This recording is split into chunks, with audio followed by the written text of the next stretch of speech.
Robin Stevenson is here. She's the executive editor of Canadian Family Magazine. Good morning. Good morning. So there's a great article in here about how to keep up with what's going on with your kids at school.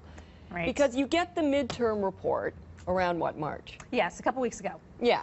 And then from then until June, there probably isn't a lot of feedback that you're getting on how your kids are doing. So how can you keep up? And do you have to do it, I suppose, differently age to age and grade to grade? There's still a lot of time between now and the end of the year to make a difference. And so you have to kind of, and it's true, you don't get a lot of feedback between now and then, but it's a parent's job to kind of keep on top of that. And if you have any concerns, for instance, my daughter, I was worried about her printing a little. I was concerned that she was turning into a doctor and I couldn't read her writing. Right. But I brought that up to my teacher and she sent back some work from the beginning of the year to now. And I could see how well she had been doing, like the progression. Right. And then she said, if you want to work on it some more, here are some tips. It was great feedback. I'm glad I asked. And this was after the report card. So there's no parent-teacher conferences between this report card and June? In June. So it's up to a parent if they have a concern or if a teacher has a concern. Right. You know, make an appointment. You know, don't ambush a teacher at the end of the day when you're picking up your kid and saying, "Oh yeah, I'm concerned about this." That's not the right time. Like they have things to do. How would anyone feel if they were packing up their day and then someone decides that because that's not a short conversation probably. No, like make an appointment and find out how your teacher likes to communicate. Last year, my daughter's teacher was all about the email. And we communicated through email. But this year's, and it totally works. Sure. And this year, my teacher's more about the phone. Yeah. So you just kind of have to figure out which way your teacher likes to communicate and make a meeting and say, this is what I'm concerned about. Can we talk about this? How do you feel about tutors? Boy, I would never have made it through math in elementary school without a tutor. My daughter actually does have a tutor. Yeah. Last year, and she's what age? She's 7. Okay. She's in grade 2. Last year we noticed that maybe her reading wasn't, it was at the lower end of what is considered appropriate in the curriculum. And, you know, but I told my teacher, I said, I'm considering this, and he's like, it's a great idea.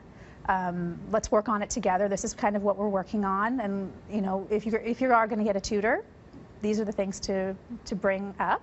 And my daughter loves this tutor, and so we've continued with her, and her reading is stellar now, but she just really enjoys the extra work with this woman. How important is balance in terms of parenting? Because I guess if you have a child and you see an issue, you want to reach out to your teacher, but you could overdo that. Oh, yes, because if the teacher brings up something and you're like, not my child. The like teachers know those parents. Yes, they do. You know, and it's their natural instinct to go, what, my child is not doing well in what? You know, and you have to kind of rein that in and say, oh, is this an issue? And kind of get beyond that and think about your child. And don't go overboard with it either and just say, well, why isn't my child sitting at the front of the class? Why isn't he at the top of the list? Why isn't he this? Like, you have to rein that all in and do what's best for your child. That's tough for some people. It's very tough. Yeah. And should you ask the teacher for sort of a rundown of the year's curriculum? You can go to the website for the Ontario website and find out what the curriculum guidelines are to figure out where your child is. But the teacher should be able to tell you, you know, this is where the class standard is in reading or math. And this is where your child falls within that. And then you can kind of focus at night. Maybe you do an extra 20 minutes of reading. Maybe you work on math a little bit more, but you have to ask. And as kids get into middle school and high school, does it get actually harder to sort of follow up on how they're doing? They sort of, they already, with a 5-year-old, I'm like, how was school? Fine, I'm already getting the fine. Like, I can't even imagine when he's 15 what it's going to be like. I mean, some kids are really I did this today, la la la la, and other kids, you know, it's nothing. You get absolutely nothing. And so you have to kind of get beyond that, and then that's the time, there's agendas that the kids have for school, and you can write a little note and say, how's this going? You know, and then this opens up a bit of communication. And sometimes your child inadvertently will say something, they'll be at the kitchen table and say, I just hate math, or fractions, you know, and you have to kind of pick up on that and go, okay, maybe they are struggling. Right. Can you judge anything by the amount of homework that comes home?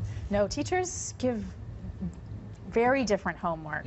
Some give it nightly, some give something that comes once a week. Right. And that coming back as well is quite different. Like one teacher that Charlotte had was, you know, great about bringing back the homework every week and showing me how, you know, the tests were going. And then another one was like, comes back every 3 weeks.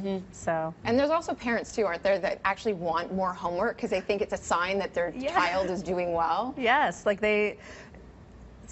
it's a very big thing in the parenting community right now is like no homework, lots of homework, especially in the younger grades. Like, what point does homework serve? Right. And there is some, you know, but it teaches them responsibility and that type Discipline. of thing, and discipline. To sit But down, a ton of finish it. homework is probably Yeah, I've heard not already very in the about that beginning too. grades. That early grades, I've heard parents Yes. saying that they're getting 20 minutes, half an hour a night, yes. which seems young when you're in grade 2 or something like that. Exactly. And so you have to, it's just some teachers, you just have to figure it out. Right. Well, it's a great article in Canadian Family Magazine. Robin Stevenson, the executive director. Thanks for being here.